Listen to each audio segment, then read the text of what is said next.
Hi class, welcome to IS 371. I'm Professor Fahmi Jalani. Today we'll be taking a look at chapter 4, which is business challenges within the 7 domain of IT responsibility.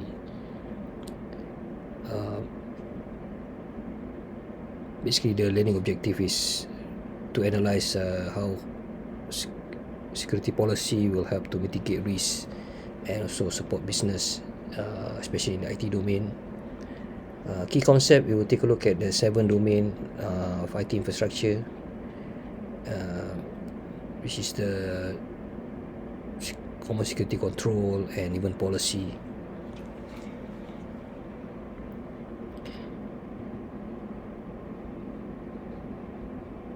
So let's take a look at the 7 domain of typical infrastructure.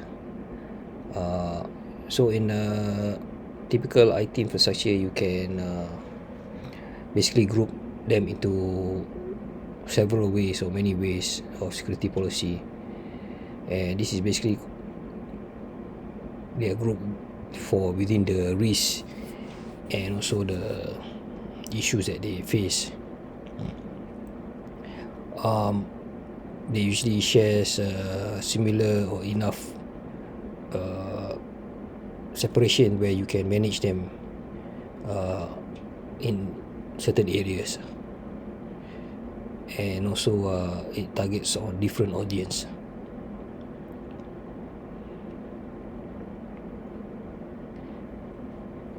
So let's take a look at the 7 infrastructure domain. Here we take a look at the typical IT infrastructure. We have from the user domain, which is basically us, followed by the workstation domain, the computer, and then connected to the LAN domain. We have the server, the hub, and following that the LAN to wide area network or WAN domain, router, firewall, which then connect to the WAN domain, wide area network, and also lastly connected to the system domain or application domain, where all the mainframe, the firewall, the application, the storage are all there. And not forgetting also we have the remote access domain, where we have user who will work from home, for example. So those are technically the 7 domains. So let's take a look at the first domain, which is the user domain. So this is basically referring to the user or us, and some of the things that they access are types of information, like for example printer reports, okay, on job training, and new employees, okay, and also authentication and authorization. Even like in the university, you have your username and password, so they could be categorized into RBAC or role-based access control, which we later will take a look, or ABAC or attribute-based access control, okay, where certain users have certain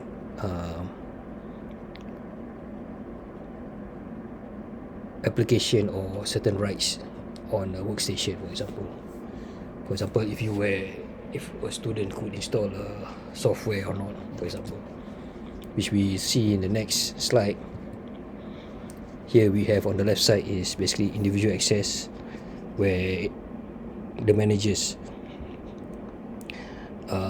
will allow some users, all users, to access all the system on the left side, whereas on the right side,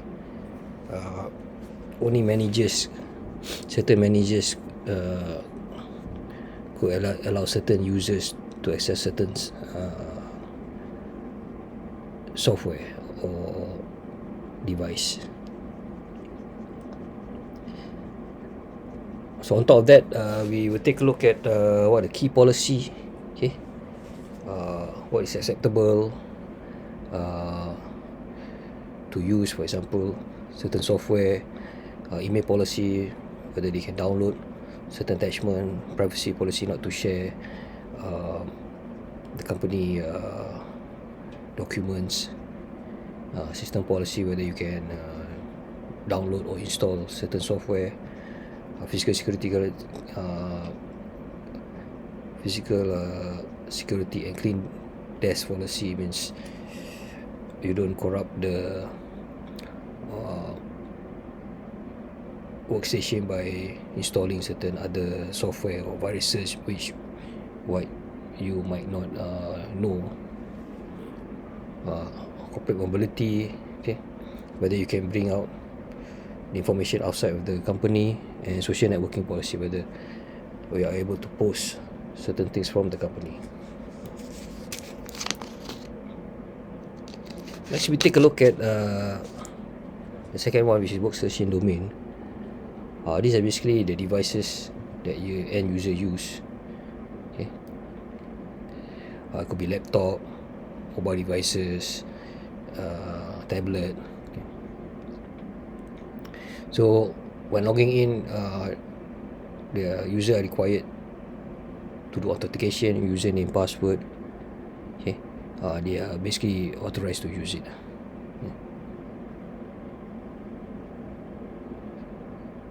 So in the workstation domain, we have a CMS or central management system where they are being managed. In this case, for example, inventory, discovery, patch, help desk, their log, and even security management.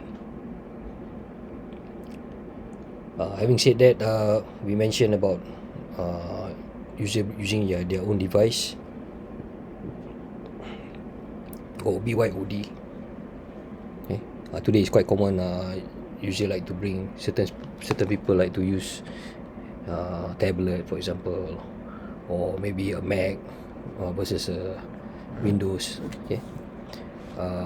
Also, we have choose your own device, CYOD, okay, which they can connect to the network or company owned provided equipment. Okay, where most of us, for example, using this student using in the library or the computer room. So the third one is we take a look at LAN domain. LAN domain basically the local area network, okay, which connect the office and the building, either simplex or complex, okay, which consists of switches, router, and firewall. Okay. The typical connection, which I think most of us would know, either a flat network or a segmented network, which could also be known as star or tree network. Okay. Where a star network have limited network or limited connectivity. Okay, and so a tree network, they could communicate internally. So next we have the LAN and WAN network. This is basically a bridge where the local area network is connected to the country or the internet or globally. Okay. You need to have routers and firewall. This is basically all alternative called DMZ or demilitarized zone. Okay, and it monitors the traffic going in and out, which we can see here, where there's a firewall that monitors the internet within the switches for the DMZ, for example.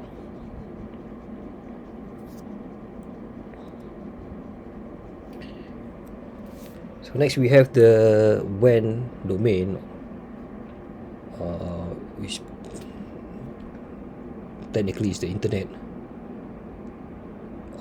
Some of the challenges, it needs to be secure and private, right? Alternatively, users or company will use VPN, virtual private network. This is basically a third party or a third application which connect directly to the network, which most of us are aware. In this case, for example, if let's say a user wants to use a network from a different IP address, for example, if let's say they're in America, they want to use an IP address in Asia or in Europe and Africa or South America, they are able to do that. Okay, and this is technically on a site to prevent detection. Okay, and also with emerging of cloud computing, okay, users are able to use it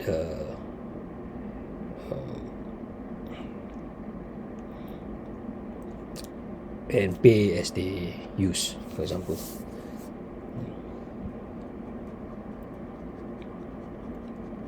So moving along, we have remote access domain. This is basically, for example, VPN. Okay. It's quite risky, so it requires authentication, okay, ID and password. Sometimes they have token, okay, or even biometric scanner. So let's take a look at the next slide. We have an example. Right. So here we have a regional office, a headquarter, where they use a VPN to connect from site to site and bypassing the internet, and also from headquarter to home. Right. This allows more security.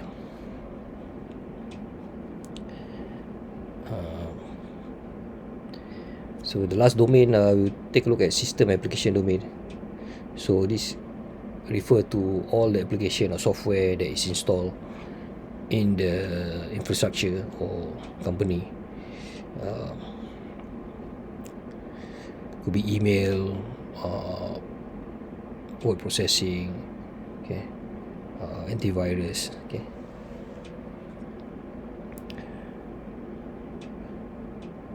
So having said that, let's take a look at some of the challenges and security policy for all the several domain that we mentioned. Okay, so for example, the first one, user domain.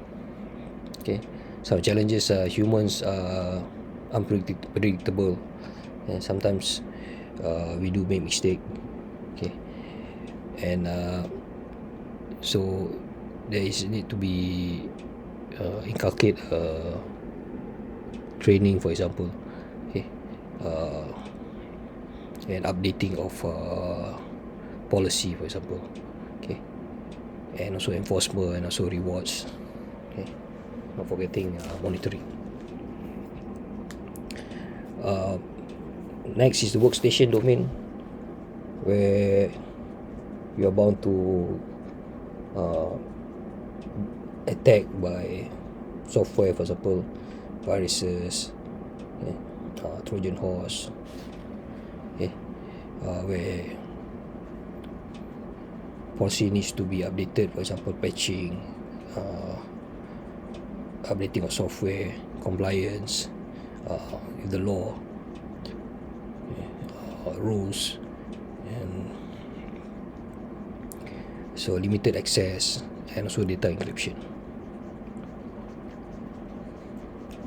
So from workstation, we'll move on to LAN domain.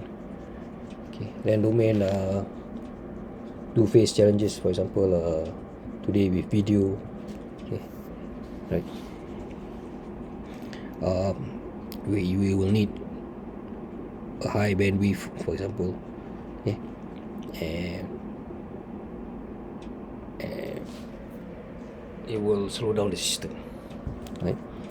And some policy will have user to limit their use of video. Okay.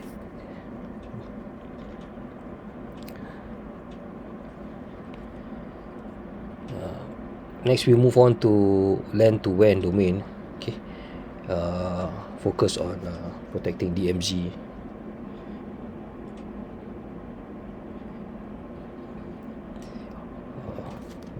Security policy do involve strict policy, strict rules, patches and configuration, and even testing.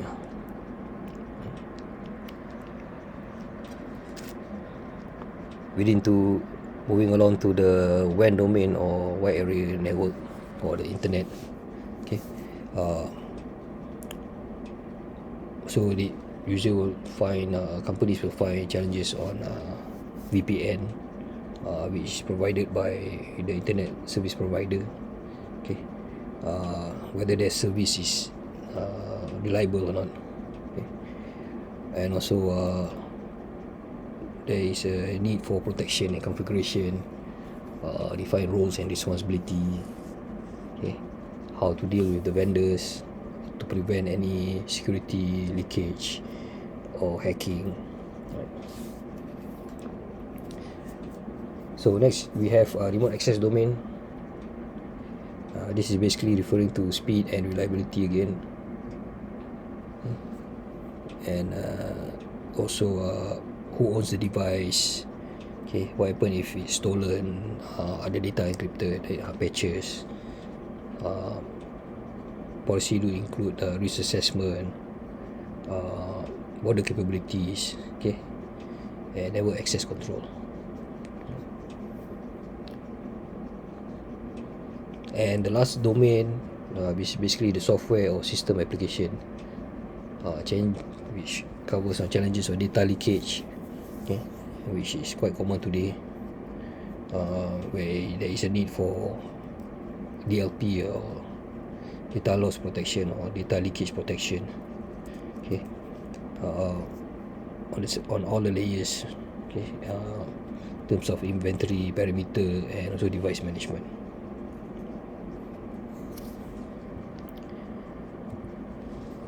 So that's pretty much it for the 7 domain of security control and some of the policy we covered. If you have any question, please feel free to email me. Thanks. Bye.